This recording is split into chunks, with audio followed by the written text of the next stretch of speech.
everyone. Welcome to TIMTOS 2023. You are with the Palmary. I'm Daphne. Lovely to show you our robust machine. CNC Centerless grinder, bearing type PCB-4520-3 axis. For environment friendly, we use bearing spindles for both the grinding wheel and the regulating wheel. No hydraulic tank needed. Grinding wheel spindle is a single support, which is simple for future maintenance. Regulating wheel spindle is dual support, strong rigidity. It is a robust machine. The square type slides with the roller bearings assure this machine is strong and durable. As to smart manufacturing, this machine is equipped with 3 axes for automatic grinding wheel dressing and offset.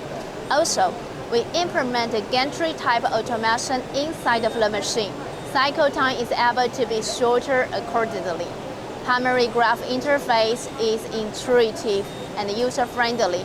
Works very good with the process monitoring. We've got some exciting news to share with you this week. We will be here every day with the latest Palmary info just for you. So stay tuned and be sure to join us again tomorrow for more updates. See you then.